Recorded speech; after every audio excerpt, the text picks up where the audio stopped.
Detailer's Roadmap Cruise Control, where we navigate the roadways of life, business, and everything in between. Hey guys, it's Kevin Davis from the Cruise Control Podcast, brought to you by Roadmap. Today I'm here with Ray Padilla, and he and I had an opportunity to try to do this before. We had a little bit of technical issues, so this will be round two for us, which actually turned out great because we had the opportunity to kind of sit and talk for probably over an hour, which would be longer than some of these podcasts. So that was great. Let me do his intro real quick. Ray is the CEO of MediaTune and a founder of Auto Film Mastery. He helps automotive businesses dominate their market by creating value-driven and story-based marketing videos. Before we get to that, let's go ahead and pay a couple of bills here. Detailer's Roadmap, and Roadmap does websites and SEO, and we say on these podcasts, we do kick-ass things of both of those. And so if you need to, if you're looking for a website, you're looking for SEO services, go to detailersroadmap.com, and there's a little demo button up there. The joke I always tell is make sure you allow a little bit more extra time, because if you get on the call with Pat, when you get on the call with Pat, you kind of have to, really just, you get a little mesmerized by this mustache that he's got going on. So just allow a couple of minutes to get used to that. Find us on social media as well. And we do awesome stuff. So go ahead and reach out to us. So, hey, Ray, thanks for coming, man. I appreciate you being on board again. And, our conversation last time was awesome. We've already been talking this morning about some life and other things. So I love that connection, and I appreciate you coming on board. I appreciate it. I'm really excited to be here again. Last week we had such a great talk, but I gotta double down on paying some bills there, because I recommend Detailer's Roadmaps as much as I can. So there's a lot of people that kind of like, oh, I need to get to that. Just do it. Just do it. Okay. You guys have been a great partner to us, but man, the standard has risen in our industry nowadays. You have to have a good website. You have to have great organic traffic, or, it's not going to be a really good decade. That's right. Yeah. You definitely, it's funny because you see these people online be like, oh, you don't even need a website these days. Well, I would disagree.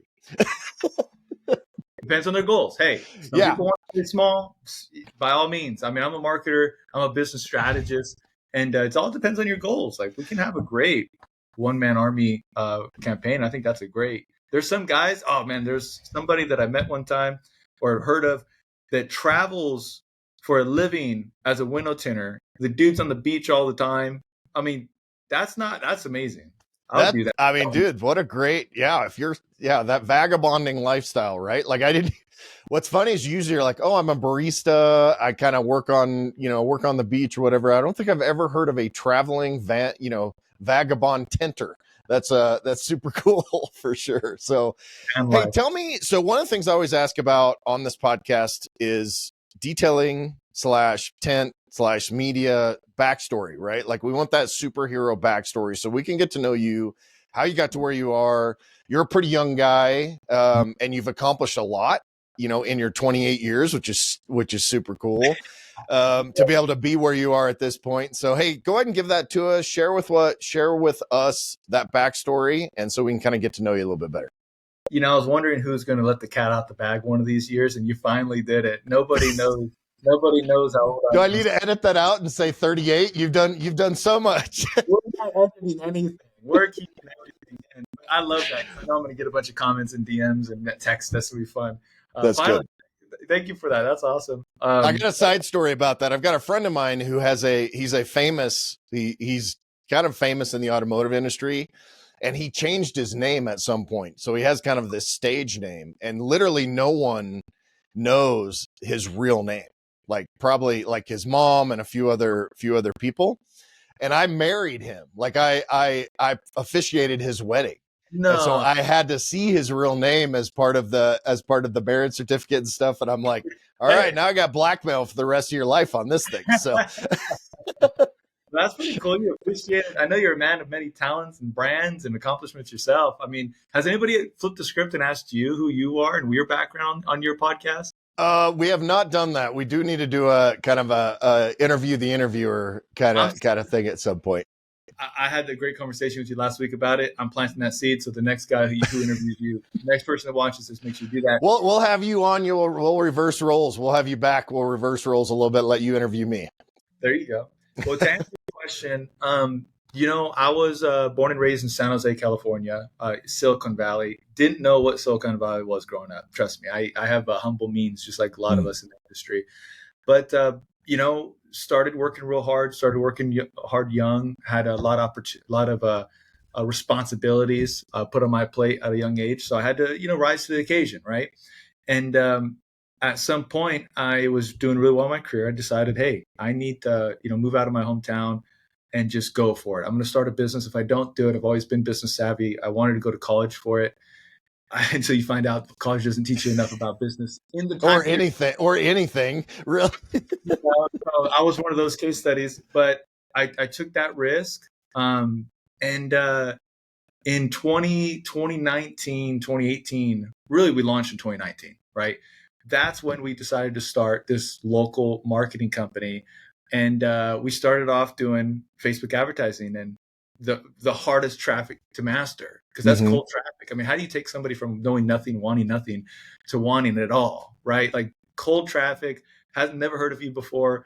That's social media, and that's why some of you guys struggle with Facebook leads. It's because it's a harder traffic to understand and close in different sales process. But we're just trying to get our bearings. Me and my business partner Aladdin, we don't talk about the industries that we tried experimenting before that. But one day I just decided to contact, joking aside, it was like dentistry and restaurants, but contacted an automotive shop. And that automotive shop ended up changing the whole focus of our agency, because I understood the industry. I'm a car guy. I've always been a car guy. I had a really nice car at the time, a Nissan GTR. And I was like, hey, I can get some free stuff done at this shop. I didn't know that it was going to become the whole future of our company. We quickly spread to pretty much every quality shop in Northern California. And then a lot of car guys do window tint. So I got into window tint. And then I kept hearing about this ceramic coating thing coming up. And that was a big challenge because there was no education. There was no education. So we came out and said, look, we need a marketing video. And I didn't really know how to direct a video shoot, but I sure in the hell hired a videographer, drove to a shop and started filming. And that was the first marketing video we did. And all those years ago, I think it was within 2 weeks or so, he started getting 2 or 3 ceramic coating leads a day. And that was not normal. So it had a big impact on his business, found out paint protection film, started talking to shops out of state. And then within a year or so, we went to become a nationwide agency. And I'm proud to say that I'm also founder of Automotive Mastery, partnered with Mike Norn. Shout out to Make More Money LLC. Got to put that plug in there. Right. We're known for working with some of the biggest and baddest shops in the industry. We work with a lot of award winners. We work with the biggest PPF shop, biggest window tint shop in the industry, and along a lot of other stuff. It's been a ride. Nice. And you told me in our earlier conversation that you've almost tiered out, right? Like if this is kind of your normal everyday shop, nothing wrong with that, but you've kind of tiered out of that into these higher level shops, correct? Like that's your niche, right? Is like you would rather spend time working with those bigger shops. Yeah, listen, I mean, most of the media team partners, I refer to them as partners because I want that partnership, right? Yeah, that's what we do too, right? Yeah. Exactly. I've seen that actually. I didn't know that until probably about a month ago. I love that because a client is one thing, but a partnership is what really sparks growth, right? It's where we can look behind the scenes and really, when you work with a niched agency that really focuses on your industry, they know about the business. They don't just know how to advertise. There's a big difference between that. But most of our partners are 7-figure shops. I would say just over half of them or so. Maybe more than that now. It's been a while since I've checked on that. But if you were to add up all the revenue from all the shops that we work with, it's over $50 million a year. So we're responsible for taking that and making sure that grows. And I'm happy to say that we make sure it grows. And I look at it as a challenge. As a marketer, you're only as good as your best case study. You're only as your experience as a business owner, right? If you've worked all your time just advertising with $500,000 companies, well, I know how to build a $500,000 a year business really, really well. Maybe even a $7 million business. We have a handful. We have a good amount of $5 million businesses, and that's where I rarely miss those meetings, Kevin. I really want, because there's always something to learn, right? Yeah. This industry has grown and it's at an exponential rate. So if you're stuck and you're romantic about what happened 5 years ago, you're going to get left behind. So part of our core values too is mastery. Core values, and then we have automotive mastery, right? The commitment to mastery, in my words, is is that learning never stops. If the minute you feel like you know it all and you're done, you're done. Yeah, it's funny that you say that because I've actually recorded, like I said before, I've recorded a bunch of podcasts this week, and at least 3 of them we talked about that very thing, which is getting into different things and continuing to learn. One of my guests this week, the dude's worth a couple $100 million himself. Oh, and wow. And so like he's this super, I call these guests my how'd you get in here guests, which is like you're at a party having this conversation and just waiting for security to tap me on the shoulder and ask me to leave, or Oh, ask me how I got in this room, which I've actually found myself. I've never had security come, but I found myself in those circles, right? But the overall thing is like when you're talking to these business owners, not only you're offering them a service, but you're also trying to learn from them and how they grew. Because they talk about how it's easier to grow from 100,000 to 1 million than it is from like 1 million to 5 or 5 to 10 and 10 to 50. Right. And so trying to learn, constantly be learning about that is super important. Well, next time you're in that, that 9-figure meeting, call me. I'll fly in. There you go. Right. I've been super fortunate, quite honestly. And I talked to a guy yesterday. He's a detailer out of Savannah, Georgia, Stephen Rusco, who's going to, this episode will come out after his. But he's a guy that dropped out of high school, but has spent his career since then trying to get, really elevating the people he hangs out with. Right. Awesome. And to be able to learn, and he tries to learn everything from a guy like me versus a guy that's, worth, he's dealing with yachts and heavy high-end boats and high-end cars and all that. So learning all along. And I've been trying to do the same thing. And I'm very fortunate to have had conversations with men, especially that I would never have. Awesome. Right. And so being able to learn that. But that's enough about me. And I mean, I know. And so I want to ask this, which is how did that, like, okay, I'm doing dentists and chiropractors or whatever it was that you tried before. How did you know, other than the fact that you're a car guy? First of all, I hope that you've been writing off that GTR if you still have it, or I hope you wrote it off during that tax year, especially. But how did you know that automotive was a better fit? Or was it just, hey, I know the language, I know how car guys think, I know, all that stuff. Like, how did that transition happen for you? Oh man, well, I mean, dentistry wasn't my idea. I'll leave it at that. But we had an in, right? So we're like, oh yeah, it'll be easy. It's not easy, right? You got to know the business. And I didn't know anything about the dentistry industry. Restaurants, they just didn't have the capital. I want a loud, aggressive, and I think more so than me just being a car guy. I think that's very important. I think having a passion for the industry or having passion for what you're advertising or the business that you're in is it's crucial. You have to at least like what you're doing, right?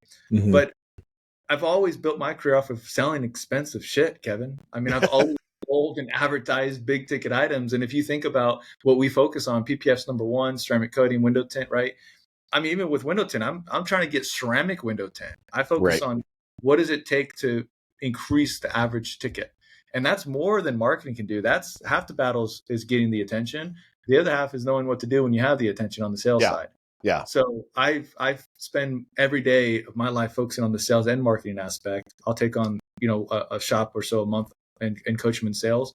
But it's one of those situations where it's not as easy as it used to be compared to how it was just even 3 years ago, right? With all the stimulus money coming in. So I felt that I had a really good foundation. I knew in the beginning it was car audio shops.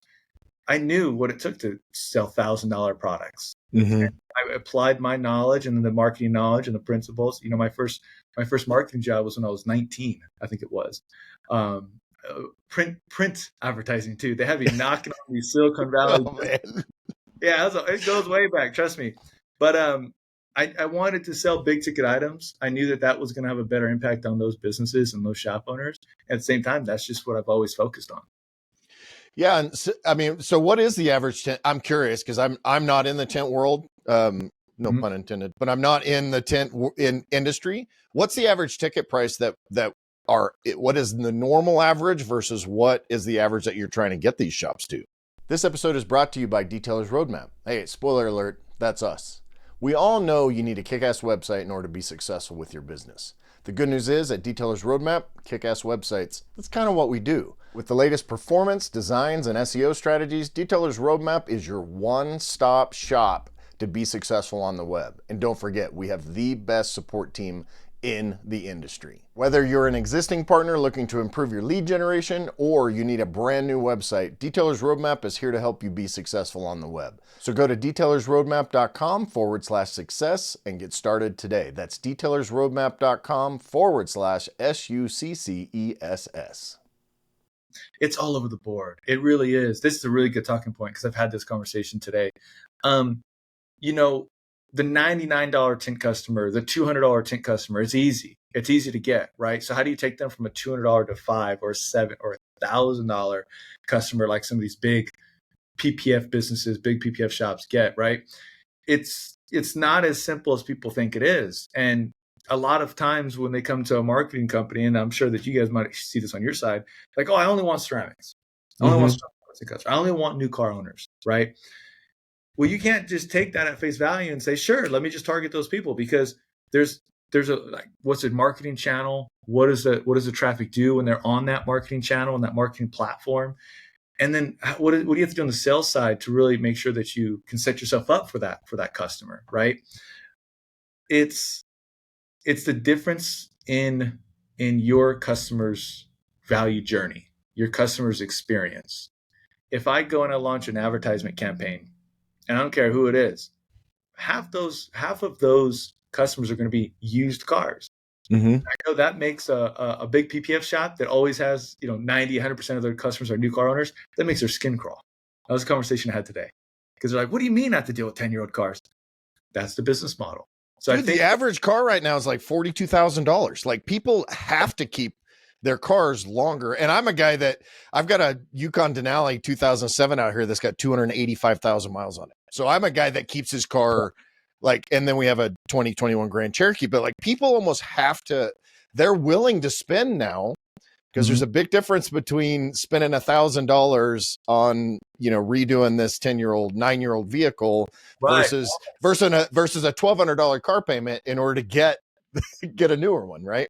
I mean, cars are more expensive now. They last longer now. A lot of people are they don't like EVs. I'm a big fan of them. I can't wait until more states follow what the EV states are doing, because guess what? We're noticing as those cars last longer, as exhausts and engines are removed.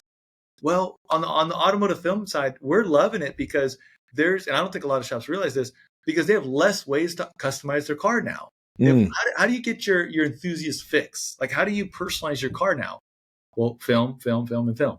Yeah. Right. And you put coating on there, and maybe you could you can still do wide body stuff. We're seeing that pop up, right? Have you seen the crazy stuff they did with the Cybertruck? Yeah. I mean, every article, I kid you not, every article I see about a Cybertruck rusting, I'm high-fiving my team. I'm like, yeah, let's keep it going. Let's get some more color PPF up on there. So yeah, as he grows, we're witnessing the change of car culture habits, consumer habits as a whole. We're witnessing the change happen right before our eyes. And it's because now technology is better, cars last longer, there's less ways to customize them, right? And we're going to benefit from that in the long run. Yeah, I like the idea of the customization. We were actually at a shop in Austin. You were at Expel last weekend, right? Were you at that? So it's funny because we were at G-Technic Summit 90 minutes from you. So we should have come over and said hi, but we were at a shop.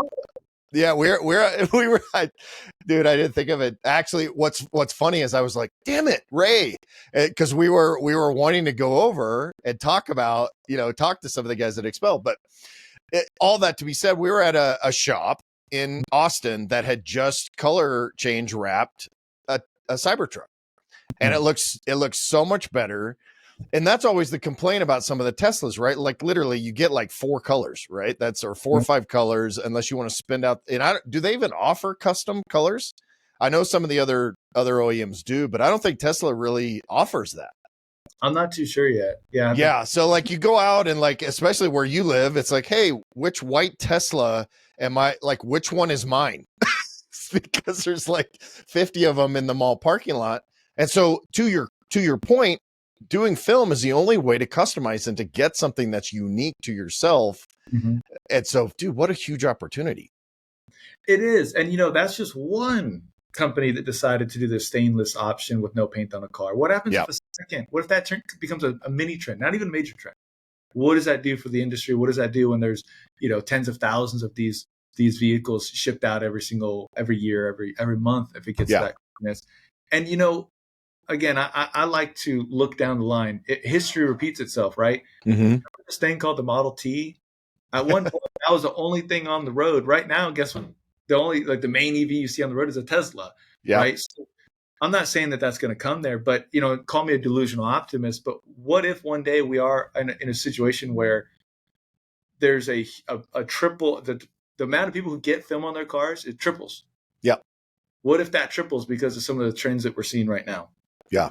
I'd rather be prepared for it. I'd rather just keep my finger on the pulse and see what that looks like. Watch. Well, and then it's that balance. First of all, Henry Ford, his famous line is, "You can have any color Model T you want as long as it's black."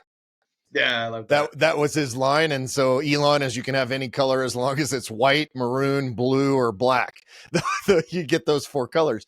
But it's, as you try to be on top of that growth, it also is a strategic thing, right? Like, so if we're getting 15 grand or whatever for a full wrap or color change and PPF and all that, maybe we can't get that as it becomes more popular. But how do we deal with the volume? How do we change our approach? How do we do the high ticket sales and all that, right? And we're seeing that, right? So I love that. I love that comment there because, talking about getting a more expensive window tint customer, to take a step back and talk about that, window tint's been around forever. It's the number one aftermarket accessory. There's 100 times more people looking for that product at any given time than any other service. I like our nickname is the old reliable because we know we're going to generate leads consistently. And a lot of time it pays for all other marketing activity. Why are people all of a sudden selling bigger ticket items now, right? What is the difference between the shop that is stuck at that $300 price point for a window tint customer versus the shop that consistently gets $1,000 for every window tint job? What's the difference there? That's what I spend all my time looking at. And when it comes to paint protection film, we're seeing that competitive landscape happen right now. I had an amazing conversation at in San Antonio over the weekend with a lot of industry leaders. I mean, I was having great conversations with I had a conversation with Ray Van Dexter, Dynamic Tint. He won East Region Window Tint Dealer of the Year. Ryan Townsley as well. Ryan Townsley won an award. And I was talking to Chris West. So I like to pull all this information from all these big guys. And without a doubt, there's a lot more competition going on right now. It's unanimous. You have more shops popping up now than ever. You have more installers now than ever. And this is what we asked for. You know how we asked for it, Kevin? We said, we want more educated consumers. Mm-hmm. We said, I wish, like, Ray, give me, I heard this for years. I want more educated people. They don't even know what this stuff is. They just know that it stops rock chips. I'm like, yeah, it's going to happen. I said, it's going to happen. Now it happened. Now you have more educated consumers. And guess what they're doing? They're smarter, and they're smart enough to shop and get 2 or 3 bids at a time. Yeah. Yeah. So now this is the landscape. And, I think we had this conversation last week. We touched on a little bit. You used to be able to just kind of be this one trick pony, for a lack of a better term. You used to be able to just have a great installation and you were crushing it. And that goes for the detailing and coating side too. You used to be able to just have a high quality install, you're doing it, or high quality sales experience, or high quality website. You were the best guy at the website in your market. Yep. Or you were the guy that had the best pictures on Instagram in your market, and you would crush it. To me, those are different marketing channels, right? Those are something that uniquely separates you from the competition, right? Your differentiator. But now you can't do that. There's more education. Now you got 100 different pieces of video content about PPF posted every day from across the country. Now you have to have the great website. You have to have the great sales conversation, the great sales guide, the great Instagram, the great YouTube channels becoming more important, the great website. You have to have that package. And that means you got to raise your standard as a business owner. Yeah. Well, I mean, to your point, YouTube is the #1 search engine in the world. And by the way, it's owned by the #1 search engine in the world. So if you're not on YouTube and you're not doing that correctly, and it's hard, right? You used to be able to post stuff on YouTube and actually make money.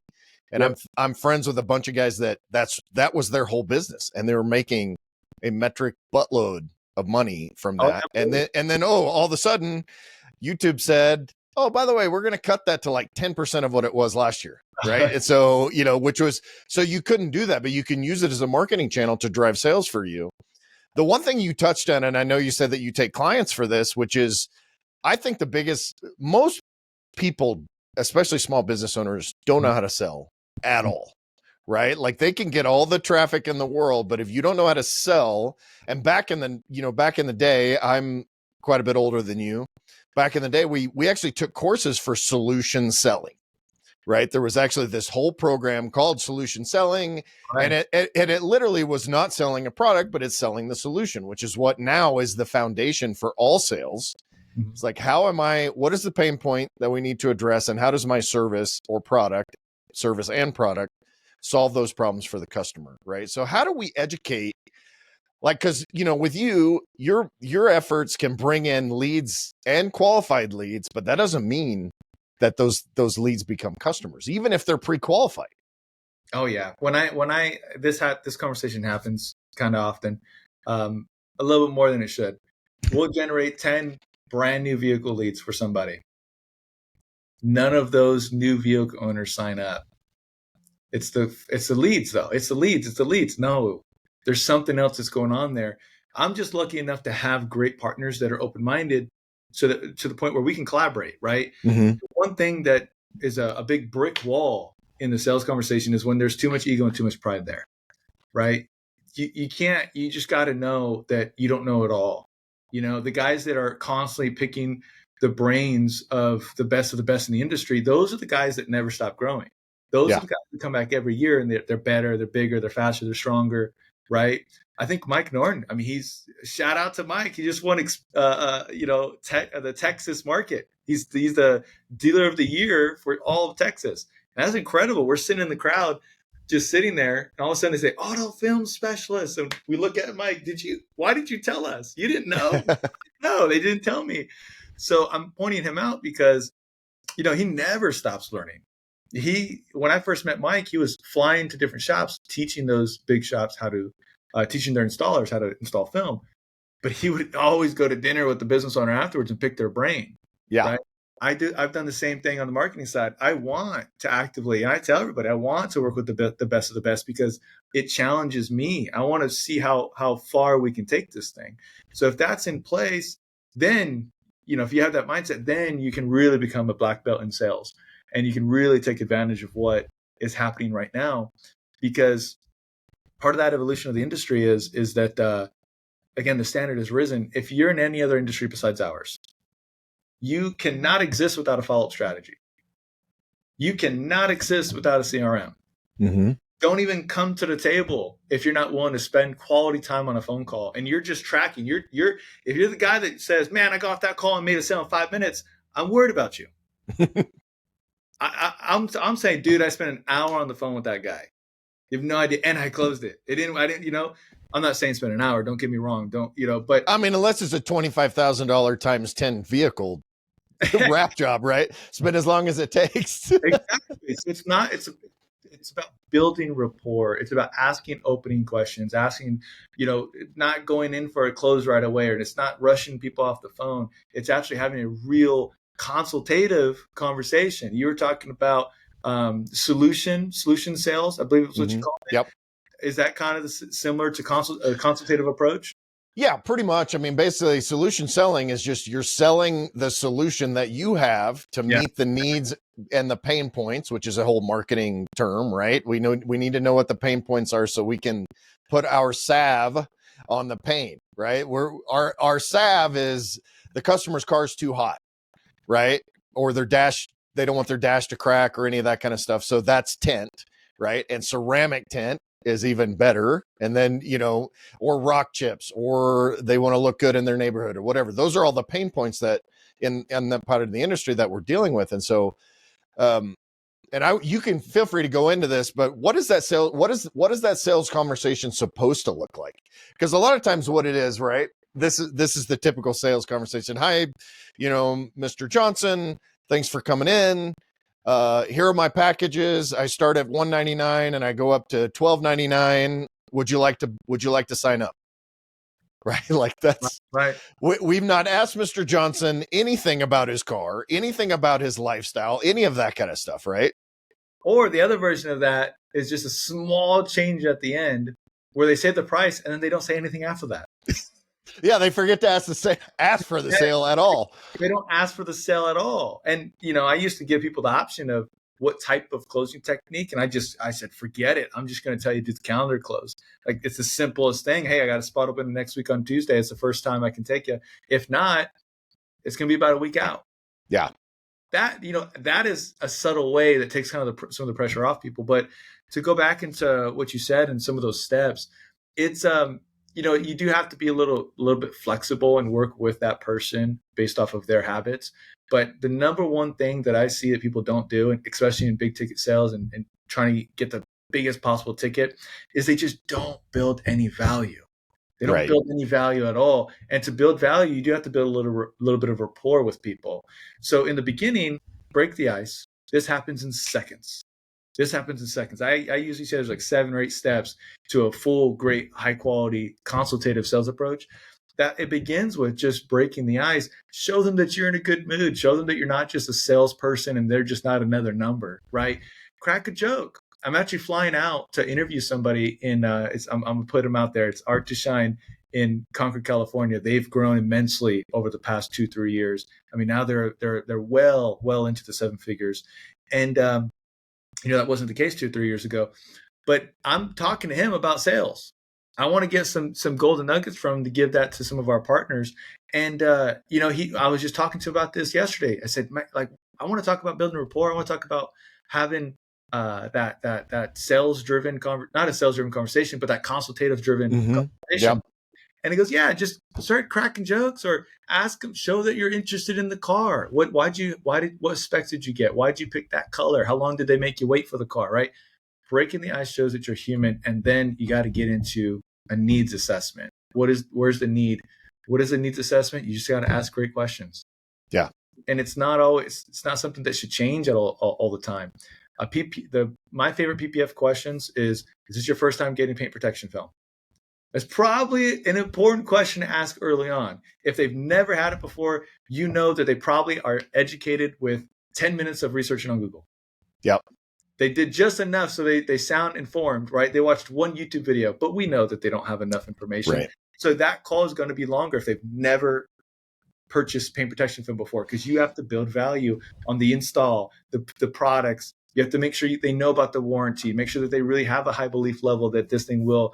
And it's so simple, happens in seconds. It doesn't take a long time. Or if they're my age and they had PPF on their IROC back in 1989, then you get to, then you get to, you know, because then they're like, it turned yellow, it ripped all the paint off, you know, all this stuff. So then you may have to re-educate them as well, because there's 2 sides of that, you know, those 2 sides of those things. Right. And if you don't ask those questions, then there's no way you can make it a consultative sales approach. You can't cater the conversation towards them. So one of the best questions is this your first time getting paint protection film? Is this a leased vehicle? Do you already have it? I don't want to have a 30-minute conversation with somebody and find out at the end that it's a lease and it's not worth it. Yeah. I'll tell you that in 2 minutes on the phone. Yeah. I'll tell you before we spend half an hour, right? And then it's, hey, can you tell me a little bit about the areas of coverage you're thinking about getting? That's an incredible question, because you kind of see where their concerns are. What exactly are you trying to protect your car from? Once you've loaded up your ammo, once you've asked those questions, you'll be amazed at the solutions that you present and how professional and how much trust you build on that phone call. You just got to give yourself the opportunity by asking those great questions. Yeah. And if you get them in there, I mean, so if you get them in and let's say it's a soccer mom looking woman, right? If you can look in the back seat and you see there's a bunch of crap, then, you know that there's kids being driven around, right? So in the detailing industry, we would use that to sell interior coating, right? Mm-hmm. On the PPF and tent side of things, it's like, well, we see that you carry your kids around and you don't, maybe they're getting hot or maybe, whatever. So there's different ways to evaluate that. But it does seem like it's a matter of really getting to know the customer. And to your point, and one thing that I've developed over the years, and just kind of, I seem to have a skill at this, but it can be developed. And I think you do too, which is you and I can connect on something, right? Yeah. Almost instantly. And I feel like that if you develop this skill, whether it's someone that comes in with his new Ferrari, or it's someone that's coming in with a 5 or 6 year old, GMC Denali, right? You should be able to make a connection with that person. And the skill is to figure out what that connection is as quickly as possible, right? So that you can really get to know them. And you can do this on the phone too, by asking the right questions and all that. But it's that connection that builds that trust. Yeah, and it's a skill, like you said, right? I mean, if you go and you actually put pen to paper and you write out a sales process, which I'm a big advocate of, you got to put what's in your mind on paper. So on your worst days, your sluggish days, or as months go by and you're wondering why sales are down, you can go back and you can refer to that written out page. And then over time, it just becomes this like golden document, the Bible of your sales team, your sales department. And that's how you replace yourself with the process, right? That's the early on stage of becoming more of an owner and less of an operator. But when you have that all written out and you have that process in play, it becomes a lot easier to build upon that. And you'll find that once you go through your first 100 phone calls, you're really good at connecting. You're really good. There's probably there's most conversations you have not heard. It's rare that there's questions that you have never heard that are asked to you. And you pretty much know that it's a skill of predictability. So it's easier to relate. It's easier to crack jokes. You know what's going to get a rise out of people. It's a skill. Yeah, it's a skill, and then it's volume, right? It's reps. When we work out, we talk about doing reps. And I know Alex Hormozy, he's a huge marketing guy and sales guy, and he talks about you just have to get the reps in. If you're not making calls every day, even cold calling, right? Cold calling or calling back your leads. Hopefully that a company like yours is, they're getting 10 or 15 leads a day. And just doing the reps and going through all that. So yeah, the sales process is something that I think all small business owners are just not great at, and they undervalue the importance of it, right? Because like you said, it's all about the leads and it's all about those numbers. And we get this on the website, and we've had people say, "I'm getting too many leads. I don't know what to do with them." Well, you need to figure out what to do with them. That's figure out how to convert those. Yeah. Or hire somebody to do it. And, we have owners that say, well, I'm terrible at sales and I hate it. Well, you kind of have two options: either hire somebody that's good at it and likes it, or learn how to do it and get over it. Yeah. You gotta hire someone, and it is a high turnover. I think it's a really interesting bottleneck that you just pointed out, because the quality of the salesperson that you're going to hire is limited based off your knowledge.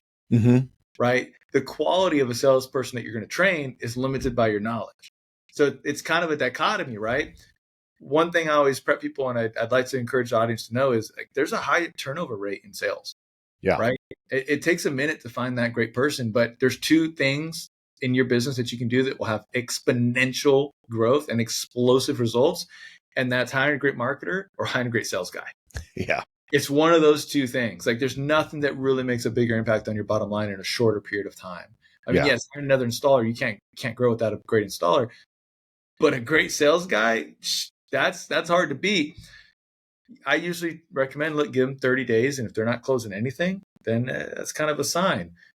If they're showing promise, if they're learning, they're picking things up, they're having great conversations, they're not complaining, they have a great attitude. You got to have a great attitude when you're in sales. Yeah. Very emotional type of job. Yeah. Then give them 90 days, see what happens, but track everything. I'm a marketer, so that helps me a lot in the sales world, because I track everything. I have a metric for every department. All my leaders on my team have metrics that they're responsible for. Creates great trackability in the aspect of, are they performing well, or is there something I need to spend more time on? Right? There's your thumbs up. Nice. Yeah. See, that's a good point there. That's what the computer's saying. But the going back to what I was saying, it's those trackable metrics. You got to track something called a close rate for your sales team. If they get 10 leads, how many of those 10 are actually signing up? Yeah, and that happens in a CRM. So going back to this whole philosophy that I definitely encourage nowadays, it's you got to raise the standard in all aspects of your business. You have to have a CRM. You have to have a documented sales process. You have to have trackable marketing activity, right? Because now you have that CRM in play. All of your sales team keep notes. They result what happens, the outcome, right? They basically input what happened after that sales conversation. And now you get this thing called a close rate. And it's Mm-hmm. incredible because they just off that one metric, that one number, you can dictate whether you got to spend more time with your salesperson or if they're a good fit or if you have to move on, right? How many leads came into the business in the month of February? How many leads came in? When I sit down with the business owner, I'm asking them, how many phone calls came in? How many leads came in? What CRM are you using? Okay, great. So we had, let's just easy round number, 100 leads that came in. How many how many paid invoices do you have? Okay, well, I can kind of guesstimate your close rate's 20%. We got some work to do. Yeah. Get that closer to 30. So there's a lot of nuances in sales, but talking about the skill set, talking about the management side, it's something that's has a massive impact when you get it right. And there's some easy ways to do CRM stuff. Like, I mean, something like Go High Level, which has a little bit of a heavy lift, there's a little heavy lifting, but it's $97 a month. Yeah. Right. Yeah. Like that is so dirt cheap. Like of all the, for what I do, I have like 6 of those and they're in between 97 and $397 a month. So I spend way too much money on all this crap to make my businesses run. All day. Yeah. So, right. But well, it's one of the things that I've found is that in my world where I do some different information products and that kind of stuff, there's not one of them that does everything well. And they all say they do everything well. But like this one will do great nurture programs. This does great, sales tracking. This one does great, in my case, like e-courses and which you do as well. It's almost impossible to find one that does all those things well. But as far as just call tracking, first of all, with roadmap sites, we have call tracking built in. So we can actually help you track how many calls are coming in, where they came from, and then what the result is. You can tie it into, whether it's through Zapier or something else, you can tie it into any CRM. So that data is super important. I like to ask, business owners, hey, what's your ROAS? And when they look at me like I have 3 heads, I'm like, all right, we got some work to do here to educate you. And if you're listening to this right now and you don't have any idea what I'm talking about, it's time to educate yourself and hire someone like Ray and his team to help you get over that hump. And that's return on ad spend. Super easy, one of the most basic PPC metrics, right? But you have all of that conversion rate, customer acquisition costs, all of those things. You get that data. So I do want to talk PPC. You mentioned we talked about cold leads with Facebook, right?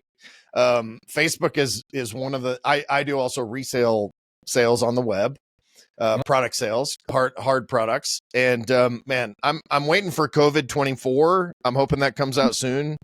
Because first of all, I live in Montana, so it didn't affect COVID-19 didn't affect my life at all, and we sold like 50% more than we're selling right now. So I don't really want to wish a worldwide pandemic, but it sure was good for business. Oh my gosh! I've got a quick story here. My wife had this joke for about a year. It was before the pandemic. She goes, "Oh man, there's so much traffic because in California, I'm up north.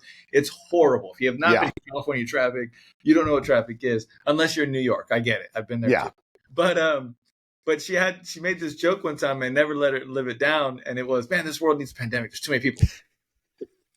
That didn't end up well. So that's kind of like she's gonna kill me. Well, I mean, to her credit, she's probably thinking more like the outbreak pandemic that killed like 85% of the infections versus like 0.01. So it didn't quite have the effect on traffic in the long term that she was probably talking. Oh my god, it's a terrible joke. It's a terrible joke.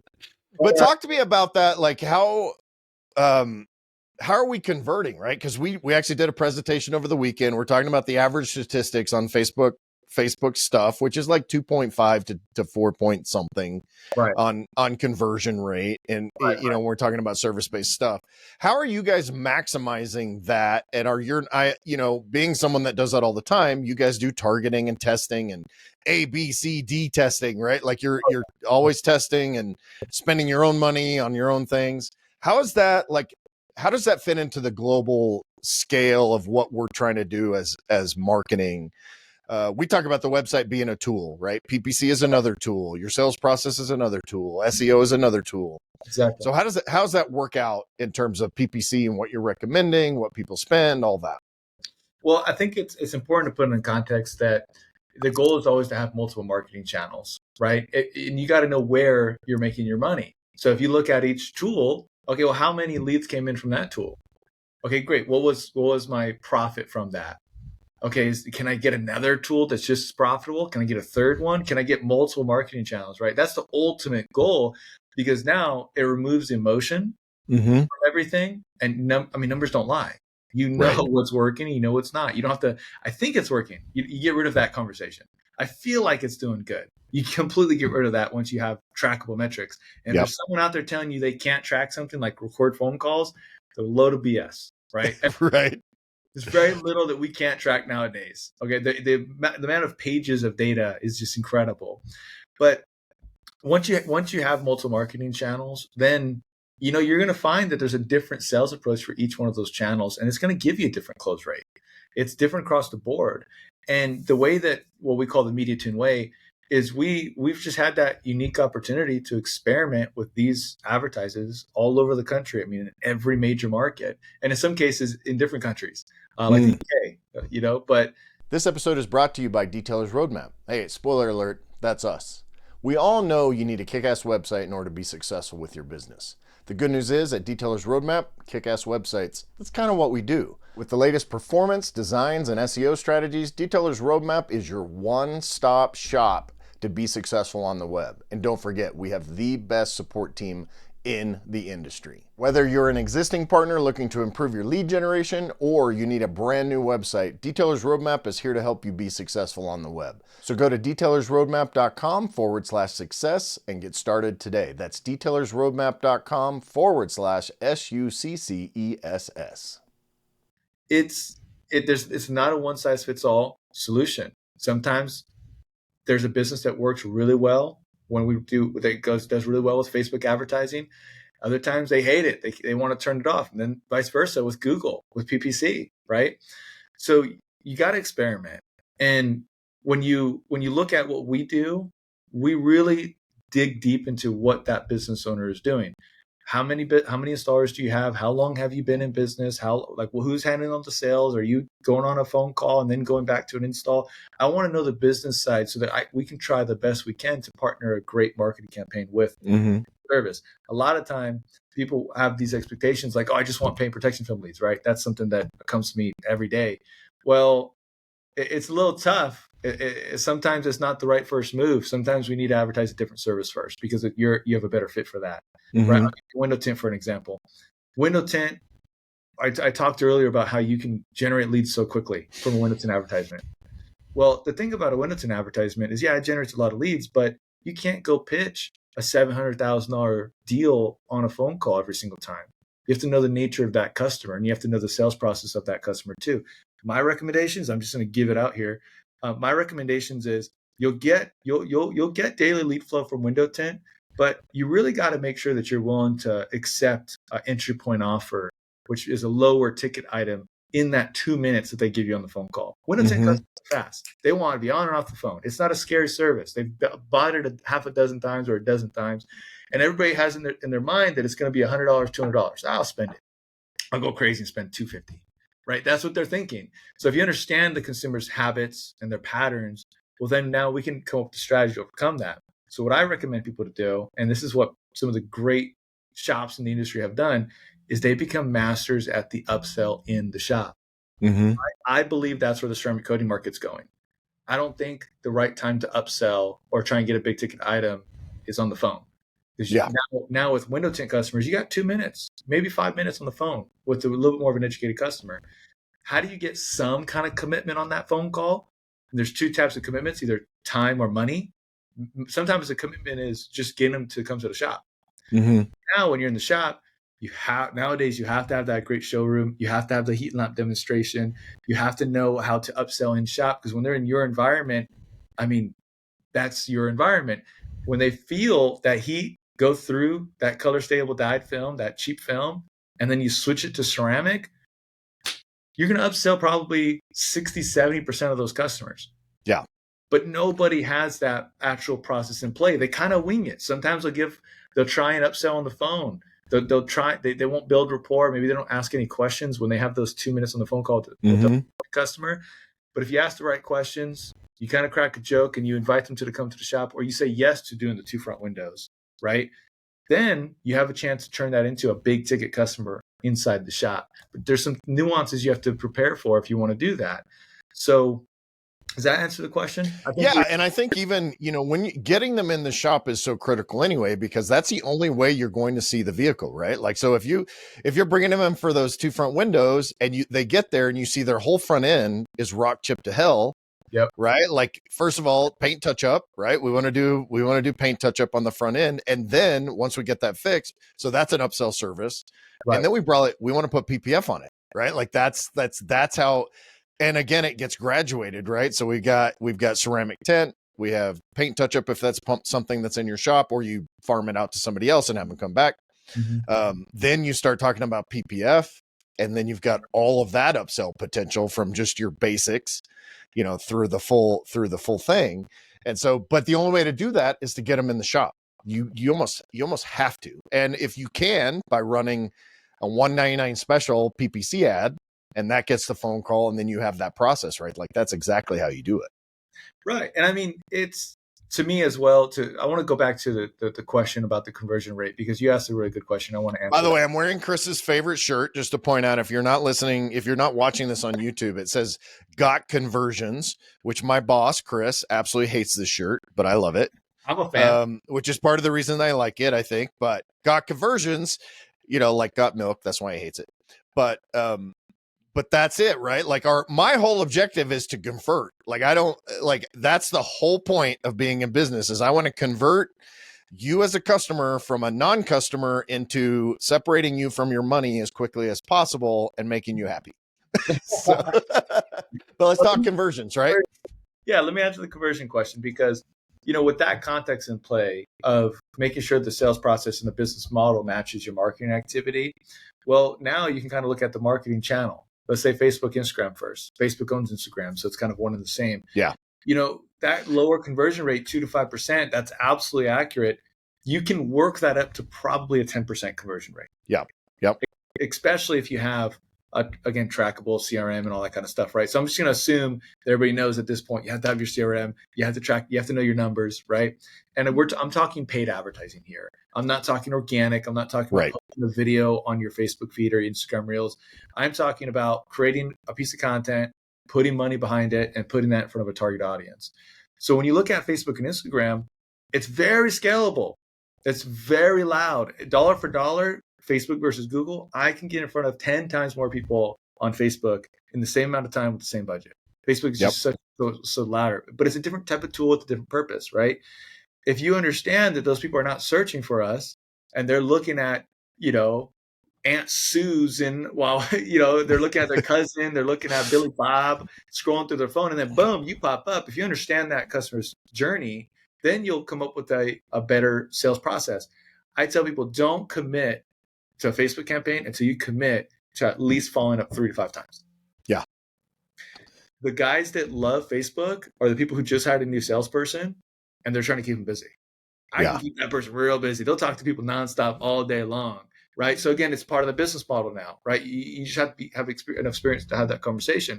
On the other side of that, if you're looking at Google's conversion rate, you're going to start off with a low conversion rate if you have not ran a PPC ad before. Purely because it's a new type of traffic that you were getting in front of. Most of the time, I mean, you're going to start off with a 15, 20% conversion rate. If you dial in the sales process, you know how to advertise, you know how to close that service that you're advertising. I've seen guys get to 30, 40% close rate with Google leads. There's some guys that absolutely crush it. And it's because when you look at that traffic, I would say average is 30%. Yeah. The elites will get to 40% because they have everything dialed in. They have the great website. They do ongoing SEO. They have a great dedicated salesperson that just does sales all day long. They have a great shop. They have great videos on Facebook, Instagram, TikTok, YouTube. And then on top of that, they have great marketing that generates nurture. They have nurture programs, SMS and email nurture programs like that. Like, it's this sales funnel, right? Which we use that sales funnel terminology. And I think a lot of people don't even have any idea what we're talking about, right? You have to have the sales funnel throughout the process. And that's people, email, SMS, landing pages, all that stuff. So what do you guys see as far as conversion rates on Google? Google wise, I think you're about what you're saying, from a website standpoint, once those leads get to the website, it's like 69 to 73% Oh, conversion. Like, is I mean, that they're just like organic traffic to the website converts at that. Right. So it's like 70+%, which is freaking awesome. Right. And I mean, we see even higher than that, but that's part of the way that gets written. And that's organic traffic. So organic traffic is always going to convert much higher than inorganic, than PPC. what's the It ultimate? just is. Yeah. It's the ultimate goal. And for me, on as a Google advertiser, paid advertiser, PPC, Google will tell us when our website sucks or our organic presence sucks or Google My Business profile is not good. They'll tell us. And guess what they do when they tell us? They don't show you to as many people on the first page of Google. Yeah. They don't show you to as many people on the first page of Google. And then they make you pay more per click. So if you don't invest in having a great website and a great organic strategy, you probably are not a good candidate to even do PPC. So it's really, Right. Again, in today's world, you have to have that great image. You can't be the one trick pony. You have to have the full package now. Competition is just getting stiffer and stiffer. There used to be the time where you can have just a great website in your market and you were crushing it. But now you can't just have the great website. You got to have a great organic strategy. You got to have everything going. And there's some big guys in the industry that are pushing, setting the standard even higher. When you look at Diamond Auto Salon, I know a lot of people know Diamond, for example, and you look at, there's another shop in, I was talking to someone in Jacksonville, Florida. Shout out to Richard. He's part of the Autofin Mastery community. He went to our Autofin Mastery Mastermind. He went to our conferences in Las Vegas right before SEMA. That guy just sent me a picture. Kevin, this guy just sent me a picture of the dopest shop. Glass doors, custom floors, like these wood panels on the wall. He goes, Ray, I'm going to make something like this. The guy had like a 1,500, 2,000 square foot space, like back alley, kind of like middle of nowhere. The guy is blown up, and now he's investing into his brand, just like, again, Diamond Auto Salon. When you walk into that shop, let me pull some more context here, because this is a pain point for me. Okay, I used to have to pull teeth to get people to pay $300 to $500 to hire a professional videographer, to send them to their shop to create quality content for our advertisements. I do not advertise pictures. I won't do it. I'm stubborn. Don't ask me to do it, especially on a Facebook campaign. I'm advertising video, right? Well, now you got shops spending hundreds of thousands knocking out walls, putting glass doors in. And what Diamond has done, if you haven't followed them, go look at their new location. Every one of their 3 locations around LA has a custom reception desk with a diamond inside of it. That's awesome. No one's even going to come close to that. There's a hallway that leads to the working area. Well, it's kind of a zigzag that goes like that. Well, right here on that zag part, he said that's a little too dark. So he knocked out the whole entire wall, put glass doors, like 15-foot glass doors, reframed everything. I'm sure he had to move a header or so. And I can't get people to hire a professional videographer, Kevin. Yeah. When you try and compete with that guy, I'm sorry. You wonder why he has a higher close rate. He has more leads coming in. You got to invest in the brand now. I'm surprised he doesn't have an infinity wall built into the back of the shop so he can shoot that kind of content, right? But that'd be cool. Yeah. The infinity wall, is that the one? So like it's where, like, when you see the backdrop, it literally is almost, it looks like a half pipe, but it's all white, right? So when the backdrop, typically you'll see these cars on that backdrop. Yeah, like Rag Company in the detailing industry has one of those, and there's a bunch of people that use those. And it's just, it just creates this amazing videography, amazing photography. We're pretty close to expanding the studio at Mike's shop in Houston. I'm sure you've seen the clean room. Yeah. He doesn't know it yet, but I plan on talking to him about making that a little bigger. Cool. Yeah. So, I mean, and I think a lot of times people don't even know what marketing strategy means, right? Do you have a recommendation? And granted, you're dealing with, 6+, 7-figure businesses, but we've been talking about doing some different franchise businesses that people have gotten me involved in. And we're talking about like this percentage of revenue as a marketing budget, right? Do you have a recommendation for something that people can start wrapping their mind around that? Like, is it 1% or 5% or 10% of their revenue should be going to marketing? 5 to 10. 5 to 10. My answer. Now, when you're a really big giant, you can get away with 3, 2. Yeah. Yeah. I mean, if you're doing $10 million a year, you don't need to spend $1 million a year necessarily on marketing, but it probably wouldn't hurt. It doesn't, trust me, but it depends on the phase that you're at, right? If you're experiencing growth, numbers are everything in the 7-figure mark, right? And we track it religiously. So spending 10% are probably not a good idea for you unless, I'll tell you one of our biggest case studies. We helped the shop go from 1.5 million a year to a $5 million a year shop in less than a year. That guy spent over 10%, okay? Because he invested in the future. So if here's the rule. If you're, 5% is maintenance to me, plus or minus a couple points. 5% is maintenance. And what that means is that when you have trackable marketing activity, you have your campaigns on all these different marketing different traffic channels. Okay. You're going to get a cost per lead. You're going to see what your competitors are doing. You're going to see how many clicks. You're going to see how many impressions go up and down throughout the year. And as you do that year over year, the conversation gets really exciting because then we say, hey, what did you do last year, February?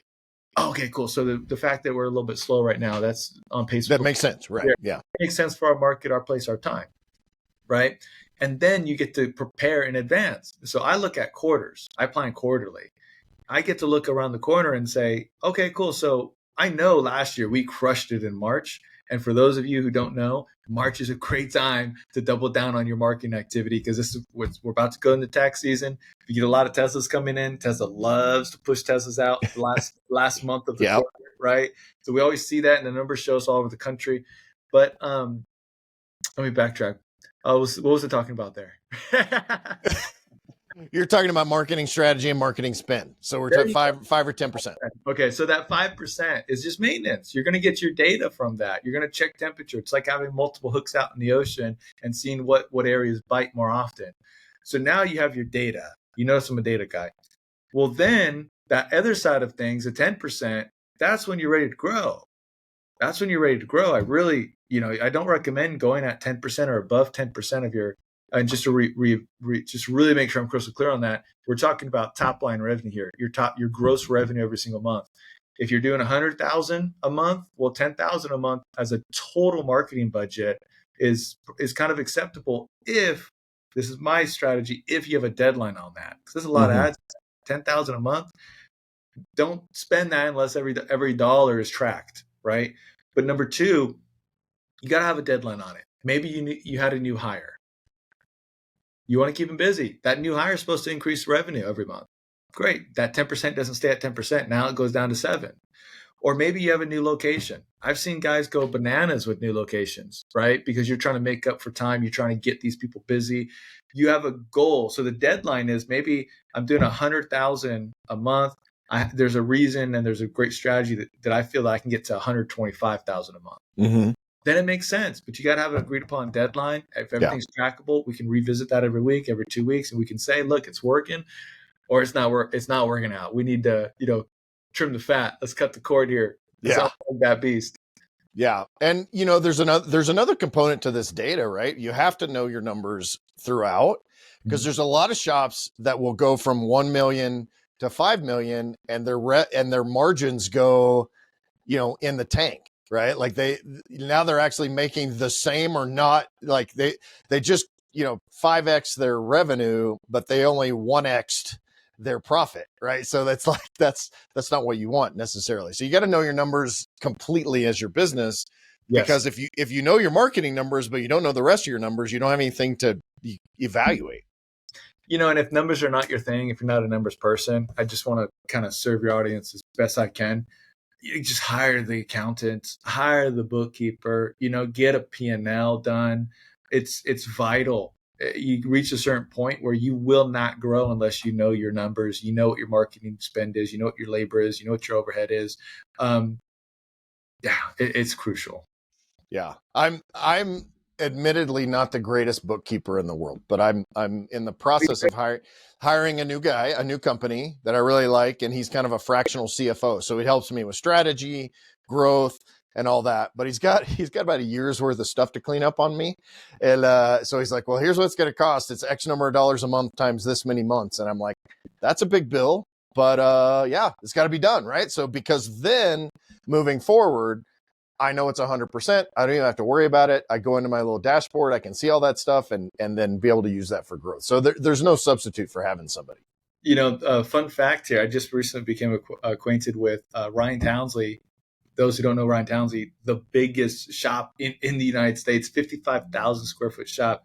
I just became really acquainted with his son, Chase Townsley, and he's an accountant for a lot of shops in this industry. So if you guys want to get in contact with him, I'm not affiliated. I think he's just great at what he does. He knows our space. Reach out. I can connect you guys. That's awesome. Well, any other advice you got? I want to be respectful of your time. We've got another hour. We've gone over an hour again, which is awesome. Yeah. Hour 10 right now on this, but we'll edit a few things out in the beginning. But hey, anything else you have to offer in terms of advice? Anything in terms of advice? Make good video content. Know your numbers. There it is. Video content is king. That's definitely one of my MOs. Yeah. So no, I think that's it. It's been cool. great. Well, we'll have you back because I want to talk more about the video content stuff, because that's something that's getting more and more prevalent, and the shops that are differentiating themselves. I really want to get back into that a little bit more too. And we didn't talk about AutoFilm Mastery. AutoFilm Mastery is finally coming out with several courses this year, so that's something to watch out for. We haven't launched a brand spanking new course in years, and we're about to come out with that. And that's going to be a game changer, as long with some business masterminds that we have. We're collaborating with the best of the best. So that's a whole nother conversation that we can have. Well, that's awesome. Yeah. So how do people find out more about what you do, how to hire you guys, how to evaluate, I assume we're applying for it. The AutoFilm Mastery also, we want to know more about that. But what's cool about what you do is because you're hanging out at that upper tier, right? So then you can, when you start building courses and masterminds and resources and all that, your pool of the quality of people you get to pull in is amazing. Well, it is. And we have some absolute legends that come to our masterminds, but it's a necessity. Our last mastermind was solely focused on removing yourself as the operator, and building yourself as the owner. How do you build systems? How do you create that scorecard? How do you let go? How do you, build leaders? How do you build management? That was a 30-day mastermind that we did. And then it ended with a trip to Ryan Townsley's shop in Orange County. So that thing's going to continue. It's just one of the best things I do. I think it's really fulfilling for us. And I take a lot from it too, because you surround yourself with that group of people in this niche. So, but as far as MediaTune goes, I know this isn't going to go live for a couple of weeks. Right now, we can't accept anybody as a MediaTune partner, but by the end of March, we will be opening up the doors and accepting more partners again. So you can just reach out. Cool. Yeah. So by the time this airs, we'll check back with these guys and see what they've got available for sure. And then AutoFilm Mastery, how do they find that? How do we find AutoFilm Mastery?